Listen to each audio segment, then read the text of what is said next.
On November the 11th, 1918, the world celebrated as a defeated German empire laid down its arms and surrendered. World War I had finally come to an end. That same day, another astonishing event was taking place. In Vienna, Austria, after 650 years as one of the ruling families of Europe, the Habsburgs were giving up control of their Austro-Hungarian Empire. It was the end of an age, the end of a way of life, and the man on whom this burden fell was Emperor Karl I. My grandfather did not anticipate that the empire would disintegrate because, think about that, the monarchy had been in place for over 600 years. And it had always adapted through marriage, through wars, but it had always adapted. So when you have been around for 600 years, it's hard to imagine that overnight that would be over. But it was over. And for the rest of his brief life, Karl, the last emperor of Austria and king of Hungary, remained an anachronism, a man whose time had passed. The reality is that Karl comes to the throne at an incredibly difficult time. He tries his best. It simply was not in the cards. My grandfather, he was a very good person, and he had very good judgment. But still, I think he didn't achieve anything. That was very striking in his case. Whatever he tried was a disaster. But still, it was important for him to try.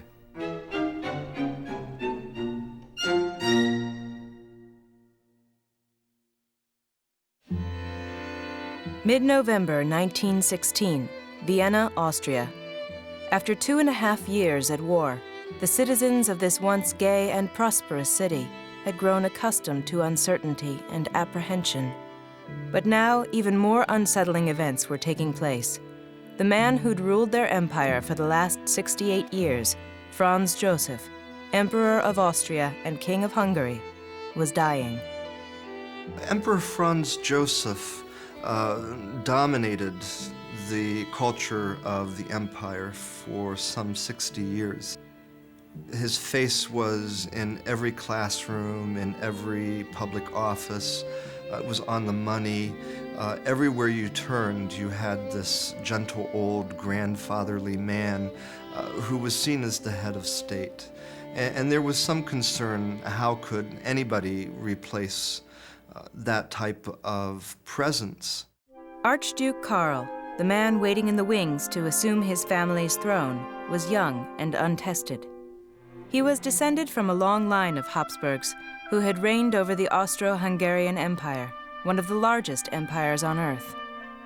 Karl's family began building its empire in the late 1200s when Emperor Rudolf von Habsburg laid claim to the ancient kingdom of Bohemia. Over the next 6.5 centuries, the Habsburgs, shrewd politicians and savvy businessmen, increased their holdings through battle, inheritance, and marriage. The empire encompassed about half of Europe, half of continental Europe, north to south, center to east.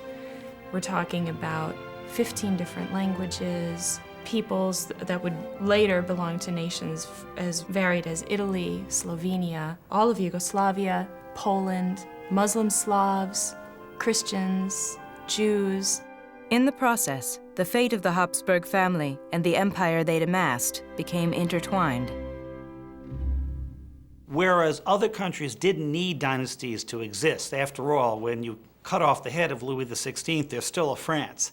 The Habsburgs are different in the sense that the state that they rule more than any other has been put together by dynastic inheritance. The result is that the Austrian Empire, later Austria-Hungary, is a state that is the personal creation of that dynasty. At its height, more than 50 million people lived in relative peace within the vast Habsburg Empire, and Austria-Hungary became a bastion of culture and refinement. The Habsburg monarchy was in reality a very well-functioning state. It had a government that was headed by a monarch who was devoted, if not brilliant, at least hard-working and responsible. It had a good army. It had an economy that was vibrant. It was great in philosophy, it was great in science with people like Freud, for example, and in the world of music, the Austro-Hungarian Empire was simply the best. Everything from Mozart and Haydn to Beethoven and Schumann and Brahms, it was culturally at the very top.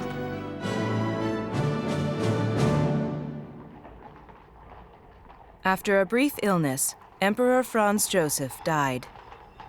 He was buried on November 30th, 1916, and representatives from throughout Europe and the Empire turned out for his funeral. Walking just behind the hearse was 29-year-old Karl and his wife Zita, dressed in black. Some people liken that transition to the Camelot era of the United States. Here you have this young, dynamic couple who are going to become the new emperor and empress.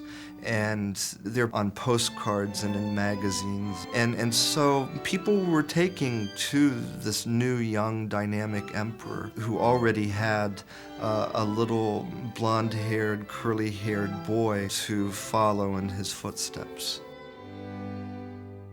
Karl had planned for a career in the military, and he'd built a reputation as a dependable and loyal officer in the Imperial Army. His wife was the Italian-born Princess Zita of Bourbon-Parma. She and Karl had known each other since childhood. They saw each other quite a number of times, and then later on, I guess she became very pretty, and so he was very attracted to her, and so he made everything to arrange possible meeting with her, and that's the way things developed.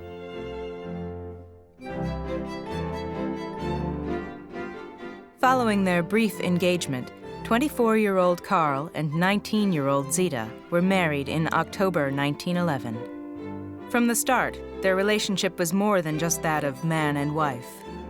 I think that all their life, their short married life, was a partnership. It was a partnership based on love, respect, and faith. And I think that they complemented each other very well in their personalities. And I think that my grandfather always valued my grandmother's opinion. Along with their sense of duty, much of Karl and Zita's inner strength came from their shared Roman Catholic devotion. If you want to understand my grandfather, you have to really clearly see that religion was the basis for everything. Karl's devotion to the church was extraordinary. He went to daily mass and communion. He frequently would call meetings to order with prayer. There was a joke that if you couldn't find the emperor, to go and check out the chapel.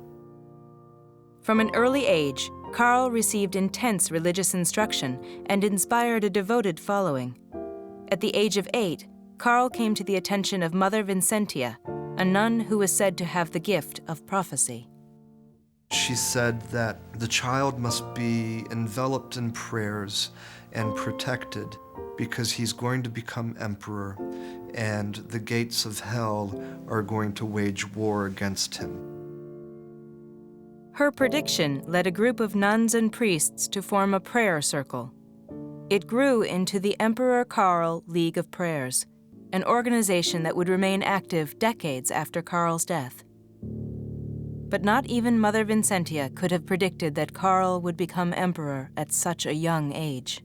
In the Habsburg monarchy, the eldest male always succeeds. So the father's oldest son, and then if there are no sons left, his younger brothers and their sons succeed in order. Emperor Franz Joseph's son, Crown Prince Rudolf, should have inherited the throne. But Rudolf led a troubled life.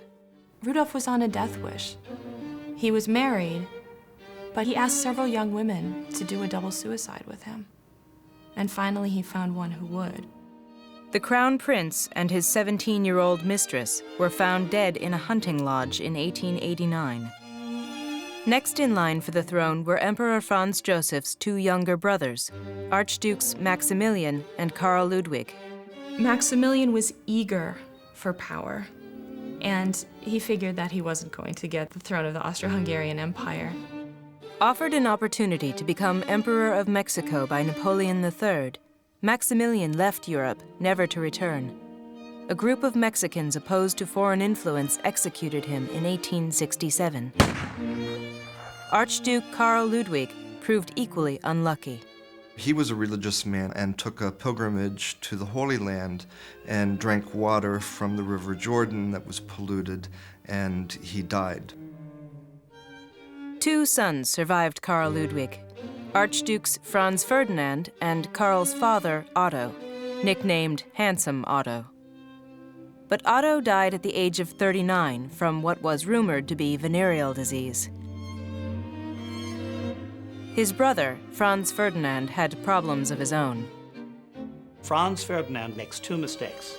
The first mistake he makes is he marries a noblewoman who is not of princely rank, which means that any of his children will automatically be excluded from the succession.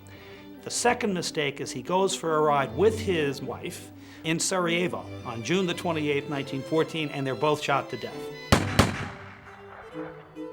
Franz Ferdinand's assassination, the spark that ignited World War I, altered the course of Karl's life. He was suddenly the unlikely heir apparent to the Austro-Hungarian Empire.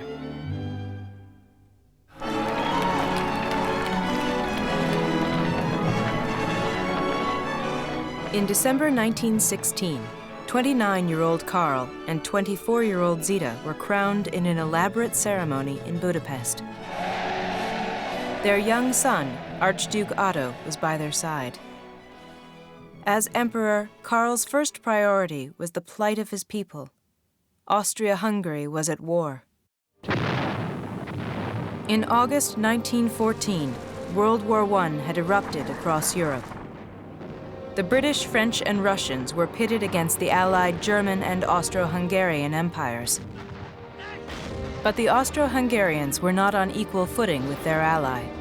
Germany was clearly militarily and economically in the lead. In fact, it was the dominant country on the continent and in European affairs. The Germans were the better armed and the better trained and the better equipped. So they took a dominant role in the decisions of the war. In fact, the Austro-Hungarians had been effectively shut out from any real decision-making for some time, and the war was not going well. By the time Karl inherited his throne, nearly 500,000 Austro-Hungarian soldiers had lost their lives on the front lines. He didn't have to rely upon aides to whitewash the truth for him because he knew what was happening. He had experienced the suffering. He had seen the piles of bodies, the smelling, the rats. I was told that he was really crying in front of that disaster. Karl was also deeply concerned about the welfare of his civilian population. Throughout the empire, food shortages were common, housing was limited, and with little coal available, his people were freezing. Karl instituted a number of government reforms, among them a Ministry of Social Welfare, one of the first of its kind in the world, and a Ministry of Public Health. He took a number of measures to protect the people, in particular, for example, the rent protection of renting an apartment or a house, which still is in place in Austria in our days. My grandfather was very close to the people. And you see it, I was looking at those pictures, those photographs of him, and how he was talking to the people, the civilian at the soup kitchen, and he had a very good contact with the people. Karl's reforms didn't stop at his palace gates. He and Zita insisted that if their people had to do without, then the imperial household would also have to economize. In his household, what did they do? So they reduced the food to military rations. So, and my grandmother told me once that the German generals who came to visit complained bitterly about how bad the food was to my grandmother. And my grandmother said, you know, that's the food our soldier get. So that was end of that conversation. But Karl knew that as long as the war persisted, his soldiers would continue to die and his people continue to starve. The only real solution was to end the war. This became his mission. It would be fortunate if we could have peace and understanding in Europe as quickly as possible. What does this mean? What will we give up? We will be giving up hundreds of thousands of deaths. We will give up the daily burden for hundreds of millions. We give up the further destruction of Europe. When my grandfather became emperor, his first goal was the search and the accomplishment of peace. And at the time it was very courageous, because at the time talking about peace was not politically correct, to be very honest. Karl and his cousin, German Kaiser Wilhelm, were on good terms, and whenever they met, Karl tried to persuade his ally to end the war. But the German generals pointed to their successful use of submarine warfare in the Atlantic as proof of their invincibility. England, they predicted, would soon be a beleaguered fortress. Karl didn't have the clout that he needed for them to listen. They got along well as people, but Karl was trying to make Kaiser Wilhelm aware of the problems facing the two empires, realizing that the war was going to destroy them. The Kaiser dismissed Karl as a coward. However, Karl remained steadfast. He resolved to go behind the Kaiser's back and negotiate directly with the enemy. It was a risky and dangerous decision. In 1917, Karl wrote secretly to the President of France, laying out a proposal for peace. Though we are for the moment enemies, we do not differ in aspirations and ideals, and I trust that the keen sympathy I hold for France may serve as a pledge against any recurrence of this war. The letter was to be secretly delivered by two of Zita's brothers.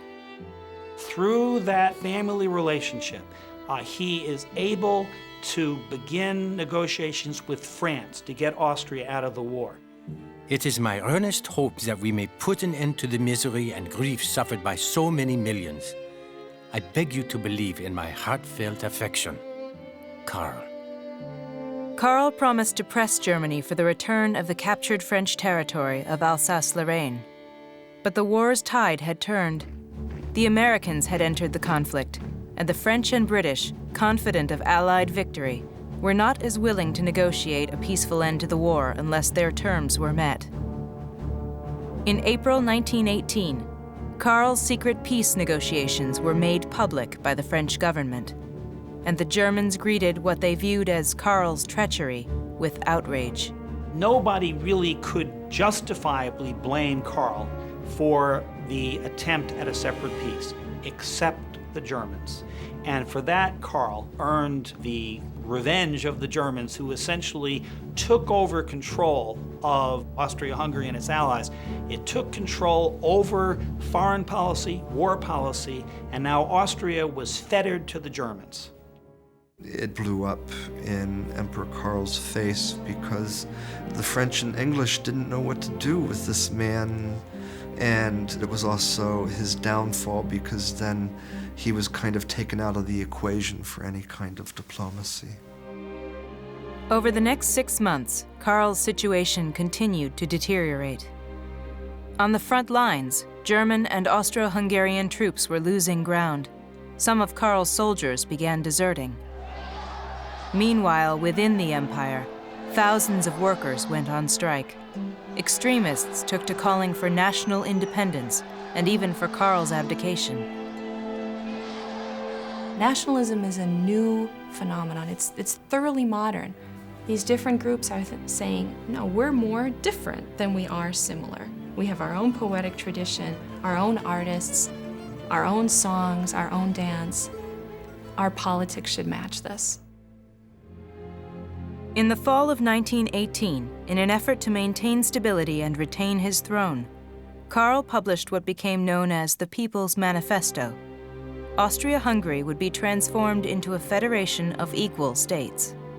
Emperor Karl envisioned a federated empire in which the various ethnic groups and nationalities of the empire would have equal rights. It would have been sort of on the order of the United States, actually, to where Ohio has just as much rights as New York.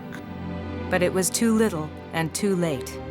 The Austro-Hungarian Empire was holding together so many different peoples that at some point they were going to break apart. Would a federation have somehow mitigated the explosion? Perhaps. But in my mind, the explosion had to happen. In some ways, he was just the wrong man at the wrong time. Throughout October 1918, the breakup of the once mighty Austro-Hungarian Empire became a reality. Czechoslovakia declared its independence, the Republic of Austria was formally recognized by the United States, and the Hungarian government announced its complete separation from Austria. With dwindling international support and facing increasing domestic turmoil, at his palace in Vienna, Karl could do little more than impotently look on.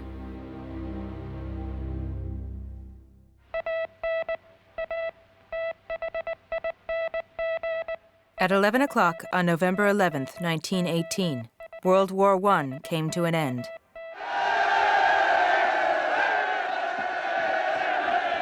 The Germans signed an armistice, the Kaiser abdicated and fled Berlin. Meanwhile, calls for Karl's abdication grew louder. Just after noon that same day, the 31-year-old emperor, fearing for his family's safety and pressured by his ministers, reluctantly relinquished his power over the Austrian state. 650 years of Habsburg rule came to an end. Karl's reign had lasted for just over 100 weeks. However, insisting that his right to reign as emperor and king had been granted by God, Karl refused to abdicate. He would give up his power, but he would keep his titles. Why would he refuse to abdicate? I'm always reminded of a similar question that was placed to Queen Elizabeth of England. When are you going to retire? And she said, a queen isn't a job to retire from, it's a vocation, it's a life. Remember that my grandfather was all his life searching for the will of God, and he felt that it was his mission in life. He felt he could not just give it up. Karl, Zita, and their children left Vienna that same day and began a new life, a life in exile in Switzerland. Over the next 3 years, Karl made 2 attempts to regain his throne, but each ended in failure. The British, who'd been put in charge of his security, decided that Karl should be sent into a more drastic exile. He and his family were shipped to the Portuguese island of Madeira, more than 300 miles off the coast of Morocco. Here, the emperor and empress were forced to live a more modest life. The Habsburgs never dreamed that one day they wouldn't rule Austria, so they had no hidden bank accounts. There was nothing in the Bank of London or in New York that they could rely upon to live on if they were ever expelled. But despite the change in lifestyle, there was a silver lining. My grandfather spent a lot of time with his children. He was doing long walks, he loved long walks. And he spent also a lot of time in contemplation and in prayer. That was, in a way, a very happy period of his life, even if very short.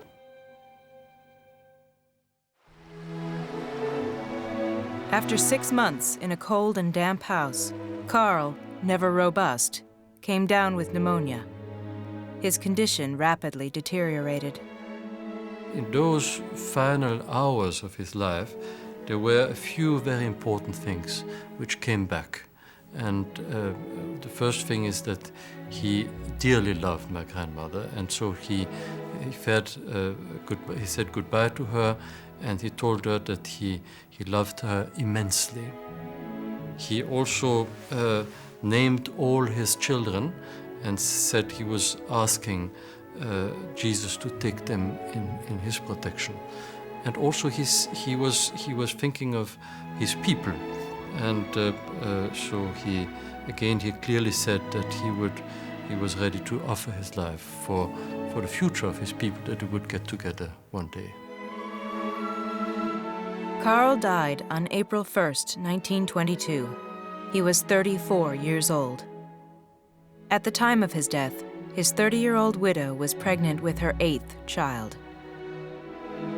The children of the emperor talk about they knew the moment when their father died, and that was when Empress Zita walked out of the sick room and she was in head-to-toe black. The Empress wore black every day for the rest of her life. The first thing which of course a child remembers is that she was always dressed in black. I think it was not an easy time, and she was also quite tough. But she had to be tough because, I mean, managing 8 children alone is a big task. Empress Zita lived for another 67 years, dying in Switzerland in 1989 at the age of 96. Zita lived long enough to see her husband's former empire divided into not just Austria and Hungary, but also Romania, Poland, Czechoslovakia, and Yugoslavia. After Karl's death, the group that had formed while he was still a boy, the Emperor Karl League of Prayers, focused their attention on having Karl declared a saint. In 1960, a bedridden nun in Brazil was, she believed, miraculously healed after she too began praying for Karl's glorification. And over 40 years later, in 2004, some 300 of Karl's descendants gathered in Rome for his beatification ceremony. There were tapestry hanging from the balconies of St. Peter, and suddenly those tapestries were rolled up and appeared the picture of my grandfather. And it was very impressive because suddenly we realized he is an official example for the whole Christianity of a way to live the Christian virtue, and here he is. It was just an extraordinary event. Officially, the Pope explained the beatification very clearly. He said this beatification will be an example for politicians, particularly in Europe, so that they can realize that it's possible to try and reach perfection, even in politics. Karl, the last Emperor of Austria and King of Hungary, was labeled a traitor and failure during his lifetime. His own people exiled him. Still, there has been recognition that perhaps Karl's short reign should be remembered less for his failures than for his unsuccessful yet sincere attempts to transform his empire and bring an end to World War I. In that sense, he's more of an effective emperor in death than any emperor could possibly hope to be in life. With a heavy heart, I reminisce about the long and difficult times we went through. It was a time for extreme struggles, glorious battles, and unprecedented forms of heroic devotion to duty, fought with sacrifice and determination. I stand with you. You are inseparable from me in my heart, even in my death.